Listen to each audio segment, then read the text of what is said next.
সম্পূর্ণ home remedy. আপনি কোথাও যাচ্ছেন, যাওয়ার সময় আপনার কি হয়, গাড়িতে উঠলে বমি বমি ভাব লাগে বা আপনার মাথা ঘুরে বা বমি হয়, তাহলে আপনি কি করবেন? আকন্দ গাছের পাতা, আপনারা সবাই চেনেন। আকন্দ গাছের একটা পাতা নেবেন, সেই পাতার আটাটা যে আছে আটাটা ঝেড়ে ফেলে দিবেন। তারপরে আপনার একটা কাজ কি করতে হবে, গাড়িতে যখন আপনি বসবেন, বসার পর বা আপনি বাড়িতেও এই কাজটা করতে পারেন। দেখবেন যে আমাদের কি হয়, দুইটো নাকের মধ্যে একটা নাক দিয়ে বেশি শ্বাস প্রশ্বাস চলে।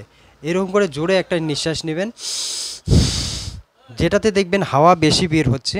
সেই নাকটার সাইডে, সেই নাকটার আপনি কি করবেন, ওই নাকের সোজা আপনি যদি বা সাইডের নাকটা বেশি আপনার শ্বাস বের হচ্ছে, তাহলে সেই পায়ের নিচে পায়ের তালুতে আপনি আকন্দের পাতাটা রেখে দিবেন।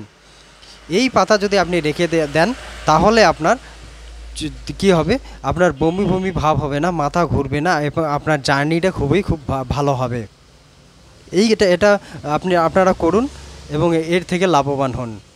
এটা বহু পরীক্ষিত, আপনারা করে দেখলে বুঝতে পারবেন। আজকে এখানেই রাখছি।